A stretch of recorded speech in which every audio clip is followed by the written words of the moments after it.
Have you ever think if you are an accountant in a business and you have around 500 plus customers and ये कौन से customers हैं? These customers are credit customers. अब अगर हमारे पास more than 500 customers हैं and what we have to do definitely हमें सारे customers का individual T account बनाना पड़ेगा. तो is it possible to carry out the balance eight the end of the day?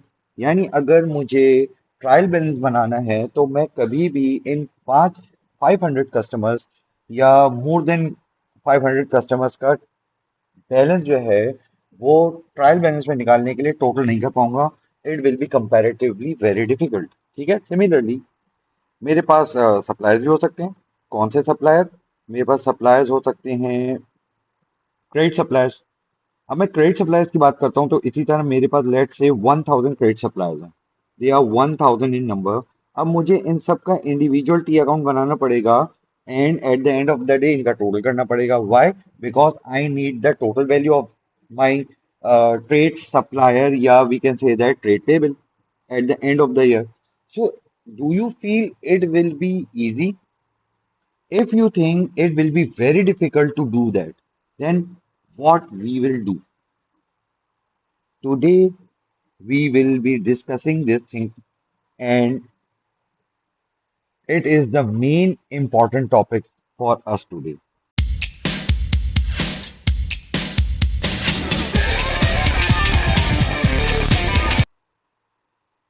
I am Tala Fuzel, and I will be discussing control accounts today. And I hope that the most important thing in the control account is its format. So our topic is control accounts. Starting with the basics of control accounts, why do we make control accounts? Control account is a general ledger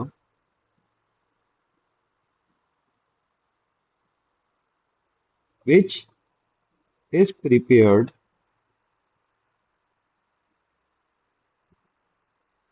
अब हमारे पास क्या क्या reasons हैं control account बनाने? Number one, to detect any errors. Number second, to prevent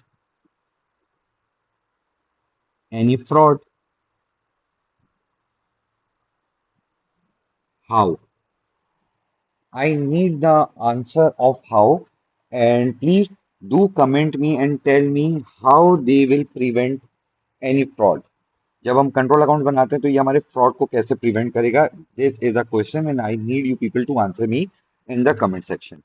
ठीक है. And third reason is to prepare financial statement. ठीक है. फाइनेंशियल स्टेटमेंट बनाने के लिए मुझे टोटल ट्रेड रिसीवेबल की वैल्यू चाहिए एंड टोटल ट्रेड पेबल की वैल्यू चाहिए. सो यहां से हमें पता चल गया कि हमारे पास कंट्रोल अकाउंट दो तरह के बनेंगे. ठीक है. कौन कौन से? एक बनेगा हमारा ट्रेड रिसीवेबल कंट्रोल अकाउंट्स. और जब भी हम ट्रेड रिसीवेबल कंट्रोल अकाउंट्स की बात करेंगे तो basically we are talking about sales ledger control account, also known as SLCA. ठीक है. Now when we talk about the trade receivable control account तो हमें फौरन एक बात क्लिक कर जानी चाहिए और वो बात क्या है कि trade receivable is my current asset. और जैसे ही मैं ये देखता हूँ करंट एसेट है तो मुझे फौरन ये बात याद आ जानी चाहिए कि current asset increases on the debit side and decreases on the credit side.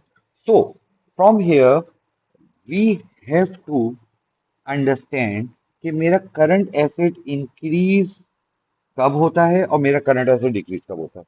So when we talk about this particular format तो मेरा balance brought down, which is an opening balance, comes on the debit side in a normal situation. ठीक है, और इसी तरह दी side represent के मेरा trade receivable control account increase हो रहा है। तो पहले मेरा बैलेंस ब्रॉट डाउन आ गया।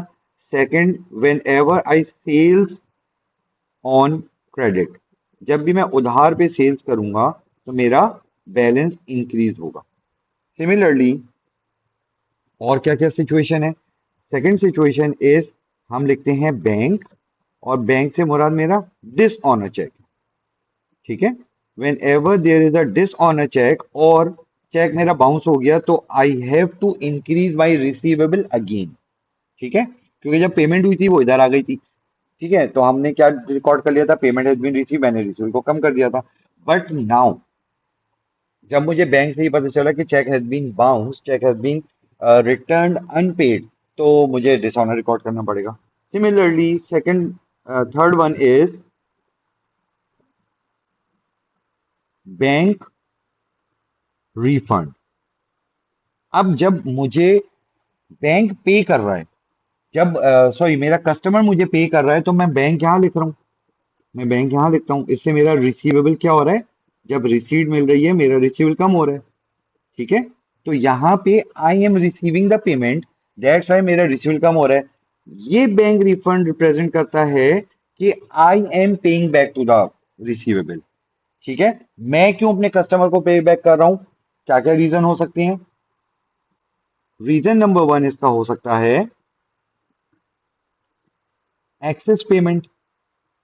ठीक है, मेरे कस्टमर ने मुझे एक्सेस पेमेंट की हुई थी, तो दैट्स वाई मैं उनको रिटर्न बैक कर रहा हूँ।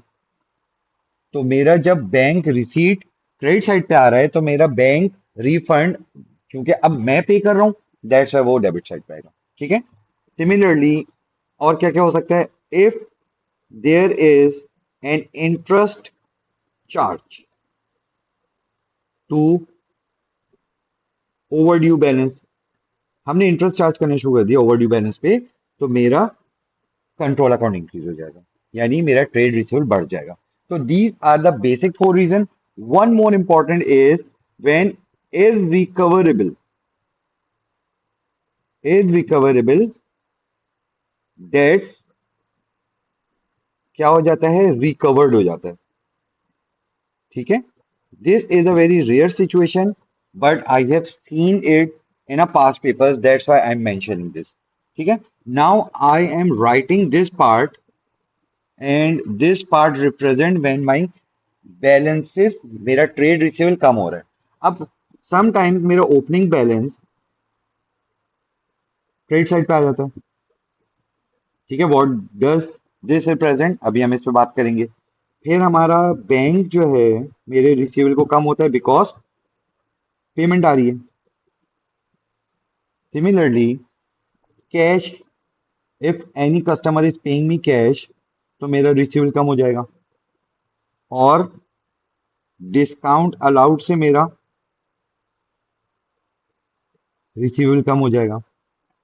सिमिलरली सेल्स रिटर्न से मेरा रिसीवेबल कम हो जाएगा। और कौन कौन से फैक्टर्स हो सकते हैं? Very important, contra to purchase ledger, इससे मेरा बैलेंस कम हो जाएगा। Now this is the opening balance. This opening balance का क्लोजिंग बैलेंस किस साइड पे आना चाहिए? इधर आना चाहिए। बैलेंस कैरेड डाउन, एसेट का ओपनिंग जो है यहां पर आता है, और एसेट की क्लोजिंग कहाँ आती है? यहाँ आती है। ठीक है, बट समटाइम्स मेरा रिसीवेबल इधर आ रहा होता है। ठीक है, और इसकी क्लोजिंग कहाँ आ रही होगी? वो भी इधर आ रही होगी। What does this represent? पहले मैं लिख लूं, बैलेंस कैरेट डाउन। ठीक है, what will be this situation? Can anyone tell me? Okay, let me tell you कि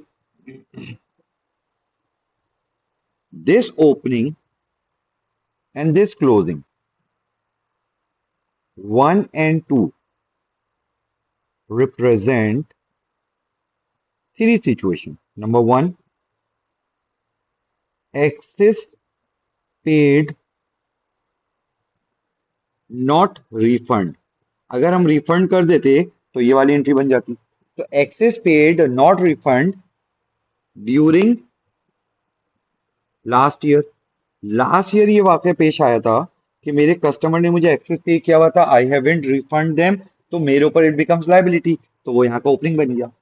सिमिलरली अगर वो इस साल भी कुछ ऐसे कस्टमर थे जिन्होंने एक्सेस पे किया हुआ था और मैंने उनको सेटल नहीं किया, तो वो कैरी डाउन बन जाएगा। ठीक है। Second reason, advance booking. One of my customer or few of my customers has paid me the cash and booked their product. Advance payment कर दी उन्होंने मुझे। लास्ट ईयर उन्होंने एडवांस पेमेंट कर दी थी मुझे eight the end of the year, और इस साल मुझे उनको प्रोडक्ट देनी थी। तो स्टार्ट में उनका बैलेंस मेरे पास क्या हो जाएगा, balance, brought down balance credit side पे शो होगा। ठीक है।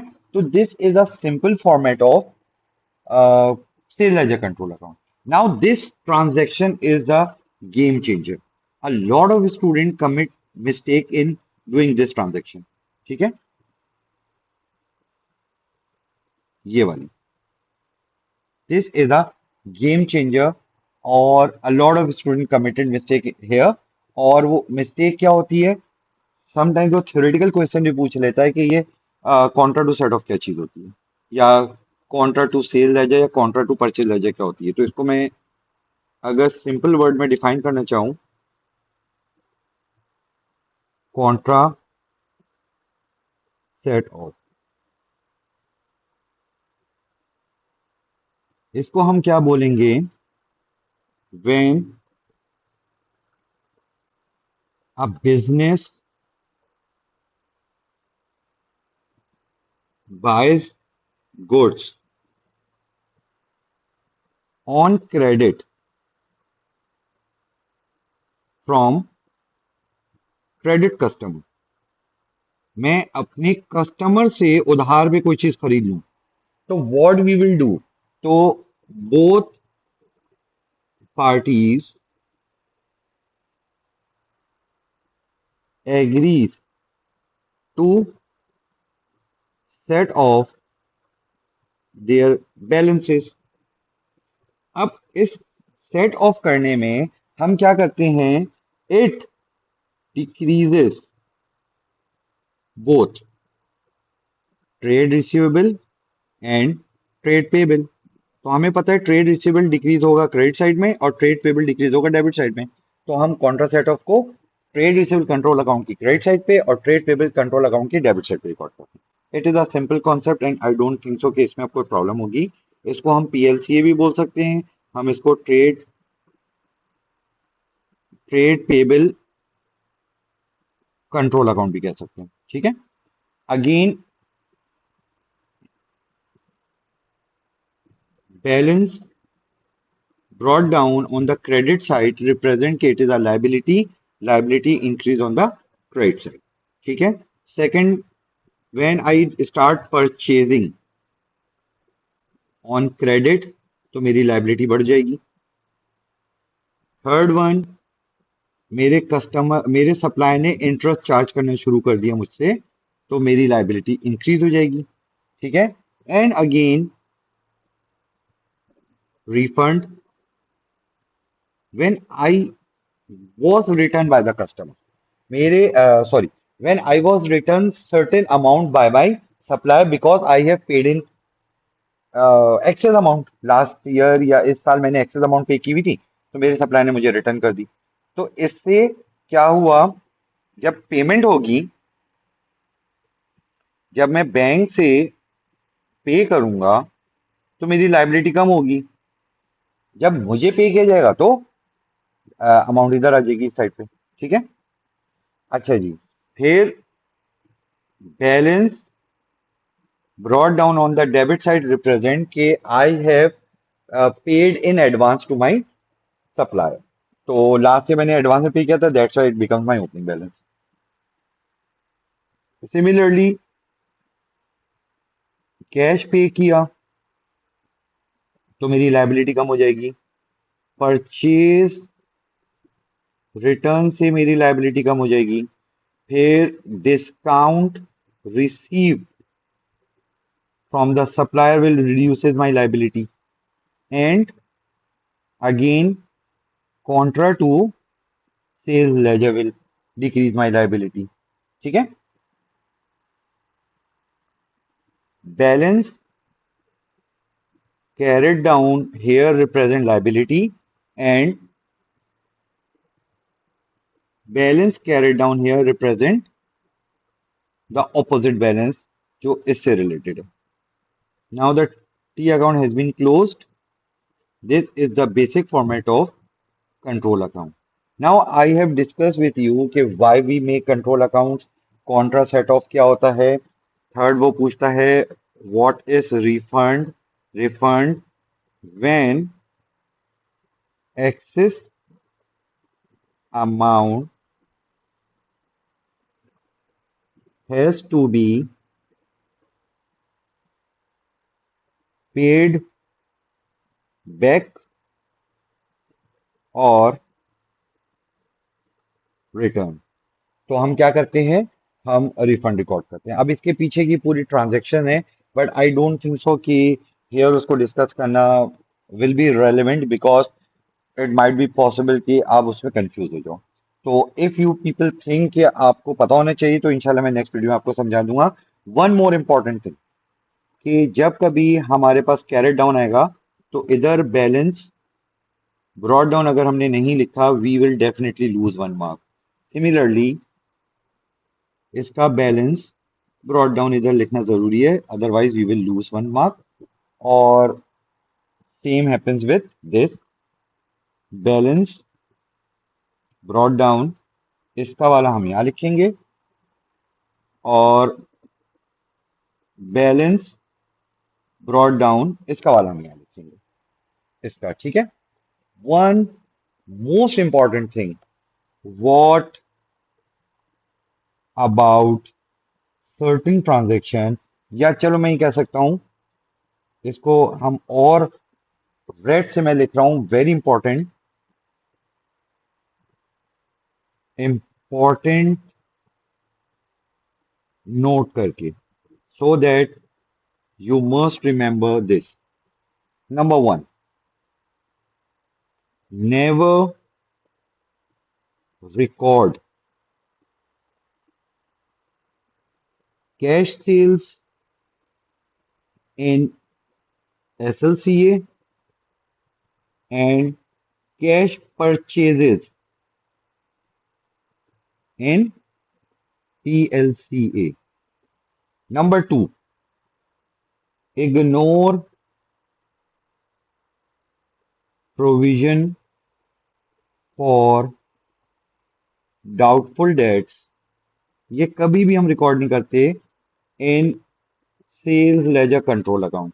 परचेज लेजर कंट्रोल अकाउंट से इसका कोई ताल्लुक नहीं है, बट ये दो ट्रांजैक्शन या तीन transaction, remember that we will never ever record this transaction. ठीक है? This is the basic format, and inshallah I will solve certain questions from the past paper, so that you must understand the basic sales ledger control account and purchase ledger control account. From now, I think I must stop the video, and I think you will definitely have learned a lot of things. और format इंशाल्लाह पक्का हो जाएगा, तो this topic will become very easy. और mind you, this is very important this year, and I hope कि आप लोग इसकी अच्छी तरह प्रैक्टिस करोगे. Do like, subscribe and comment on my channel, और वीडियोस देखते जाओ और कॉन्सेप्ट्स को क्लियर करते जाओ. Okay, bye from my side. Inshallah, meet you in some another video.